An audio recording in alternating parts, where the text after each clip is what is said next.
Hello guys, very good morning. இன்றைக்கி டே 33 of 48 type விரதத்தில் இருக்கும். ஒரு கண்ணுக்குட்டி இன்றைக்கி புதுசாக வந்திருந்தது, அழகாக இருந்துச்சு. அதுக்கப்புறம் மற்ற எல்லா மேடம்ஸும் இன்றைக்கி வந்திருந்தாங்க. எல்லாருக்கும் ஒன்று ஒன்று கொடுத்துட்டு வாழைப்பழம் கொடுத்துட்டு, நம்ம எப்பயுமே இந்த ரெகுலர் மேடம் மட்டும் ஓவர் இது இன்றைக்கி. அதுக்கப்புறம் இன்றைக்கி மார்கழி 8ஆம் நாள், அதற்கான கோலங்கள் போட்டிருந்தேன். போட்டுட்டு நம்ம வீடியோஸ் இந்த ரங்கோலி வீடியோஸ் செப்ரேட்டாக மார்கழி சீரீஸில் மார்னிங் இந்த வீடியோஸ் வரும். எப்படி இருக்குது ரங்கோலின்னு செக் பண்ணிவிட்டு சொல்லுங்கள். இன்றைக்கி பிரசாத ரெசிபி பால் கேசரி. அதுக்கு நெய் 1 டேபிள் ஸ்பூன் போட்டுட்டு 1 கப் ரவை நெய்யில் நல்லா வறுத்து எடுத்துக்கோங்க.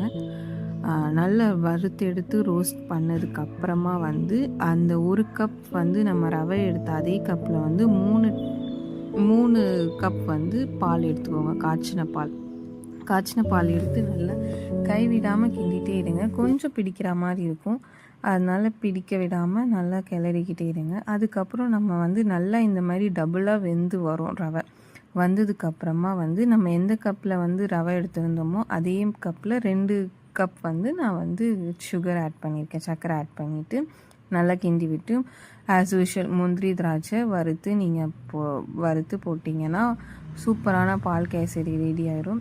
ரெகுலராக எப்பயும் ஒரே மாதிரி கலர் பவுடர் யூஸ் பண்ணி கேசரி செய்யாமல் இந்த மாதிரி ட்ரை பண்ணி பாருங்கள், சூப்பராக இருக்கும். அதுக்கப்புறம் கார்னிஷ் பண்ணுறதுக்கு லைட்டாக பாதாம் துருவி போட்டுட்டு ரெடி ஆயிடுச்சு பால் கேசரி.